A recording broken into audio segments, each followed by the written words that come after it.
Hello students, आज हम उर्दू की पेडागोजी कर रहे हैं। चैप्टर 2 तदरीस ज़ुबान के उसूल यानी मैगज़ीम्स ऑफ लैंग्वेज टीचिंग या प्रिंसिपल्स ऑफ लैंग्वेज टीचिंग। मैगज़ीम्स को प्रिंसिपल्स भी बोलते हैं, PRINCIPLES, principles. Principles of language teaching. Principles क्या होता है कि किसी भी चीज़ को जो है हम ऑर्गेनाइज्ड वे में अगर लेकर चलाना चाहते हैं तो उसके लिए कुछ प्रिंसिपल्स होते हैं, उसके लिए कुछ उसूल होते हैं। तो इसी तरह हम अगर टीचिंग करते हैं तो उसका भी कुछ उसूल है। अगर हम मुनज़्ज़म तरीके से, ऑर्गेनाइज तरीके से, अच्छे तरीके से करना चाहते हैं टीचिंग, तो उसके लिए हमें उसके उसूल या उसके जो है प्रिंसिपल्स फॉलो करने होंगे। तो हम देखते हैं कि तदरीस ज़ुबान का जो उसूल है उसकी डिफ़िनीशन क्या है। तदरीस के दौरान ऐसे तरीक़ों को अपनाना जिससे बच्चों को आसानी से समझ आए और तदरीस आसान हो जाए, इन सारे तरीक़ों को ही तदरीस के उसूल कहते हैं। यानी तदरीस के दौरान, हम टीचिंग के दौरान तदरीस को टीचिंग बोलते हैं। तदरीस यानी टीचिंग। टीचिंग के दौरान ऐसे तरीक़ों को अपनाना जिससे कि बच्चों को कॉन्सेप्ट जो है, बच्चों को लेसन आसानी से समझ आए और टीचिंग जो है वो भी आसान हो जाए, तो इन सारे तरीक़ों को ही हम तदरीस के उसूल कहते हैं, यानी मैगज़ीम्स ऑफ टीचिंग कहते हैं या प्रिंसिपल्स ऑफ टीचिंग कहते हैं। आगे देखते हैं कि उसूल जो है, प्रिंसिपल कितने हैं। कुछ 6-7 प्रिंसिपल्स हैं टीचिंग के। तो हम पहला डिस्कस करते हैं कि पहला जो है वो आसान से मुश्किल की तरफ, यानी कि टीचिंग का जो पहला प्रिंसिपल है वो आसान से मुश्किल की तरफ है। इसमें क्या होता है कि हम जो है किसी भी कॉन्सेप्ट को जब हम टीच करते हैं, बच्चों को पढ़ाते हैं, तो इस उसूल के हिसाब से, इस प्रिंसिपल के हिसाब से हमें सबसे पहले कोई भी कॉन्सेप्ट जो है, आसान कॉन्सेप्ट बच्चों को समझाना चाहिए और फिर मुश्किल की तरफ बढ़ना चाहिए। मिसाल के तौर पर अगर किसी स्टूडेंट को जो है अंग्रेज़ी का हम कॉम्प्लेक्स सेंटेंस पढ़ा रहे हैं, तो उसको हम सबसे पहले सिंपल सेंटेंस पहले पढ़ाएंगे। सिंपल सेंटेंस, वो स्कूल आता है, ही कम्स टू स्कूल, और उसके बाद जो है हम उसको कॉम्प्लेक्स सेंटेंस पढ़ाएंगे। तो पहले हम आसान चीज़ें बच्चों को बताएंगे और उसके बाद जो है मुश्किल चीज़ें बताएंगे। तो ये जो पहला उसूल है टीचिंग का, कि किसी भी मतलब हम जब टीचिंग करते हैं तो सबसे पहले हम बच्चों को आसान चीज़ें बताएंगे और उसके बाद मुश्किल की तरफ बढ़ेंगे। दूसरा है मालूम से नामालूम की तरफ, यानी नोन टू अननोन। इसमें बच्चों को जो है उनकी साबिक़ा मालूमात, यानी उनका जो प्रीवियस नॉलेज है, जो वो पहले से जानते हैं, उस पर बेस्ड हम नई नॉलेज देंगे।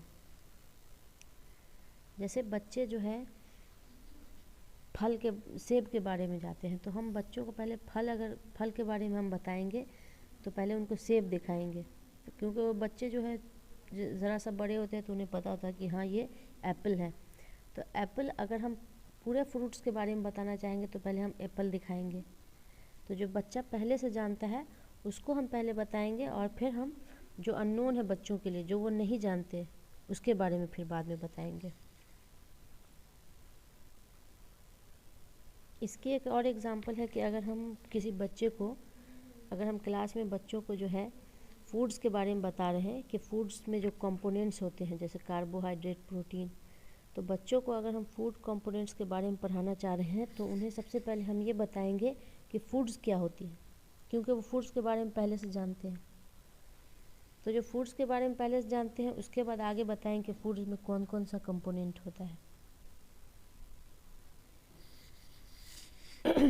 तो इससे हम ये जो प्रिंसिपल है, दूसरा प्रिंसिपल मालूम से नामालूम की तरफ, यानी नोन टू अननोन बच्चों को ले जाएंगे। और बच्चों, इससे हम क्या करते हैं कि प्रीवियस नॉलेज को पहले बच्चों की निकालते हैं कि वो क्या जानते हैं, और उससे फिर नई नॉलेज देते हैं। उसी तरह तीसरा उसूल है कि ठोस से मुजर्रद की तरफ। ठोस बोलते हैं कंक्रीट, जिसको हम अपने हवा से खमसा 5 सेंसेस से छू कर, देख कर, महसूस कर सकें, है ना। जैसे कोई भी ठोस चीज़ है जिससे हम हाथ से उसे छू सकें, आँख से देख सकें, नाक से सूंघ सकें, ये सारी चीज़ें ठोस है जो हमें नज़र आती हैं। या जिसे हम महसूस कर सकते हैं। लेकिन यहाँ जो मुजर्रद है इसको हम एब्स्ट्रैक्ट कहते हैं, जिसके बारे हम सिर्फ इमेजिन कर सकते हैं, सोच सकते हैं, उसे हम छू नहीं सकते, देख नहीं सकते। तो इसे ठोस से मुजर्रद की तरफ जब हम बच्चों को पढ़ाएंगे तो पहले ठोस के मुतालिक पढ़ाएंगे और फिर जो है उसको आगे धीरे धीरे मुजर्रद की तरफ ले जाएंगे, एब्स्ट्रैक्ट की तरफ। तो इसमें क्या है, बच्चों को पहले ठोस चीज़ों के ज़रिए तसव्वुरात को वाज़े करके मुजर्रद तसव्वुरात की तरफ ले जाएं। बच्चों को पहले हम किसी ठोस चीज़ के बारे में बताएंगे और फिर धीरे धीरे उसका कॉन्सेप्ट जो है हम एब्स्ट्रैक्ट चीज़ों की तरफ ले जाएंगे। इस तरीके से जो हम पढ़ाते हैं तो वो जो है नॉलेज जो उसकी होती है बच्चों की लास्ट लॉन्गर होती है, यानी देर पा होता है। वो ठोस चीज़ों से जो हम बच्चों को सिखाएंगे वो ज़्यादा देर तक उनको याद रहेगा। मिसाल के तौर पर देखते हैं कि अगर किसी बच्चे को हम ट्रायंगल के बारे में बताते हैं, यानी ट्रायंगल त्रिकोण जो होता है उसके बारे में अगर हमको बताना हो तो हम पहले उसे ट्रायंगल का शेप दिखाएंगे, ठोस शक्ल दिखाएंगे, समोसे की शक्ल दिखा देंगे कि ये ट्रायंगल है।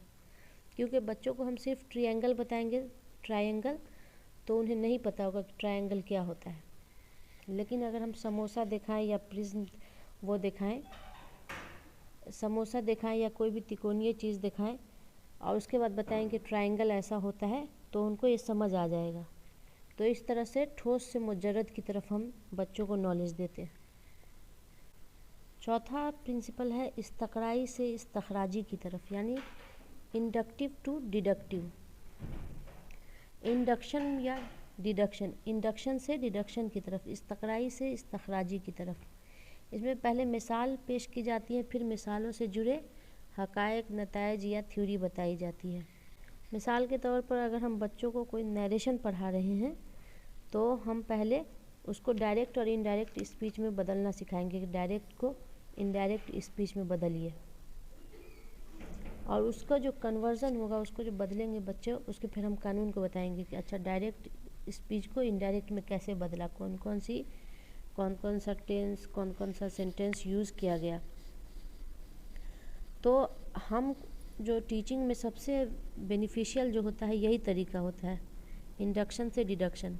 टीचिंग में हमें यही यूज़ करना चाहिए कि पहले हम मिसाल, बच्चों को मिसाल बता दें और फिर मिसाल से जुड़ी जो है थ्योरी बताएं या फिर जो है फैक्ट्स बताएं या जो कंक्लूज़न निकला है मिसाल से वो बताएं। तो इससे बच्चों को जो है नॉलेज लास्ट लॉन्गर होती है, उनको ज़्यादा समझ में आता है और देर तक समझ में आता है, नॉलेज याद रहती है। पांचवा है नज़दीक से दूर की तरफ। अगर हम बच्चे को कोई चीज़ बता रहे हैं तो मिसाल जो है हम उन बच्चों के आसपास की सराउंडिंग्स की ही देंगे। जैसे हमें बच्चों को बताना हो, नाउन पढ़ा रहे हैं कि नाउन क्या होता है, तो बच्चों के आसपास है डेस्क, बेंच, कुर्सी, तो उनके बारे में हम बताएंगे ताकि बच्चे देख सके और उससे रिलेट कर सके। और फिर हम बाद में बताएंगे कि नाउन में एरोप्लेन भी होता है और वो शिप भी होती है, ट्रेन भी होती है। शिप, ट्रेन, एरोप्लेन, इन सब जो है ये सारे जो हैं बच्चे के एनवायरनमेंट से दूर हैं, तो उससे बच्चे जल्दी रिलेट नहीं कर पाएंगे। लेकिन अगर हम बच्चों को उनके आसपास सराउंडिंग्स की चीज़ें दिखाएंगे कि ये कुर्सी है, ये मोबाइल है, ये सब जो है नाउन है, तो बच्चे इससे जल्दी रिलेट कर पाएंगे। उसी तरह छठा प्रिंसिपल है कि मुकम्मल से जुज़ की तरफ, यानी होल से पार्ट की तरफ। तो इसमें हम स्टूडेंट को पहले पूरा सबक पढ़ा देंगे और फिर उसके अज्जा वाज़े करेंगे, उसके कंपोनेंट्स वाज़े करेंगे। मतलब अगर हम बच्चों को पूरा कोई स्टोरी सुना देते हैं और फिर उससे बोलते हैं कि उसके जो है उसको समराइज़ करो, तो इससे होल टू पार्ट हो जाएगा। मतलब बच्चे पहले पूरा मुकम्मल पढ़ लेंगे होल स्टोरी और उससे उसका जो है पार्ट निकालेंगे। इसी तरह सातवां प्रिंसिपल है ख़ास से आम। ख़ास से आम, इसमें पहले किसी ख़ास तस्वुर को पढ़ाया जाता है, फिर उसके आम बयानों के मुतालिक बताया जाता है। मतलब हम अगर बच्चे को माजी ज़माना के मुतालिक पढ़ा रहे हैं, मतलब हम बच्चे को पास्ट टेंस के बारे में पढ़ा रहे हैं, तो उसे पहले उसकी कुछ मिसालें बताएंगे। हम उसकी कुछ मिसालें बताएंगे पास्ट टेंस के बारे में कि हम स्कूल जाते थे, जब हम 6 साल के थे तो स्कूल जाते थे, या फिर कोई भी ऐसा पास्ट टेंस का वो हम एग्ज़ाम्पल बताएंगे और फिर बताएंगे कि ये ज़माना माजी के जुमले में इस्तेमाल होता है। और फिर हम बताएंगे कि ये जो है पास्ट टेंस कब हम यूज़ करते हैं, जब हम पुरानी बात करते हैं, गुज़रे हुए ज़माने के बारे में बात करते हैं तो ये इस्तेमाल करते हैं। तो ये हो गया पार्टिकुलर टू जनरल, यानी ख़ास से आम। पहले ख़ास चीज़ें बता देते हैं और फिर उससे जुड़ी जो है आम चीज़ें बताते हैं। तो ये तदरीस के उसूल थे, यानी मैगज़ीम्स ऑफ प्रिंसिपल्स, मैगज़ीम्स ऑफ या प्रिंसिपल्स ऑफ टीचिंग। टीचिंग करने के लिए प्रिंसिपल की ज़रूरत होती है। प्रिंसिपल्स मतलब मैगज़ीम्स की ज़रूरत होती है, जिससे कि हम टीचिंग इफ़ेक्टिव कर सकें। ऐसे ही जाके टीचिंग कर देंगे तो हम कुछ बच्चों को समझ में आएगा, कुछ नहीं समझ में आएगा। लेकिन अगर हम प्रिंसिपल के हिसाब से, प्रिंसिपल के मुताबिक करते हैं तो हम बच्चों को बताएंगे कि हाँ इंडक्शन से डिडक्शन की तरफ पढ़ाना है, तो बच्चों को समझ में आएगा। पहले मिसालें देंगे, उसके बाद जो है फिर चीज़ों के बारे में बताएंगे, थ्योरी बताएंगे। इसी तरह अगर हम कुछ मिसाल बच्चों को कुछ पढ़ाते हैं तो हम पहले उसके नज़दीक का जो है नज़दीक की मिसाल देंगे, फिर उससे दूर जो उसके सराउंडिंग्स में नहीं है उसकी मिसाल देंगे, तो बच्चों को समझ में आएगी। इस तरह हमें टीचिंग के दौरान जो है प्रिंसिपल्स का बहुत ख़याल रखना है, मैगज़ीम्स का बहुत ख़याल रखना है कि टीचिंग की क्या मैगज़ीम्स है। तो ये सारी 7 मैगज़ीम्स हैं टीचिंग की। इनको आप ठीक से पढ़िए, नोट कीजिए और अपने हिसाब से इसको नोट्स बनाइए।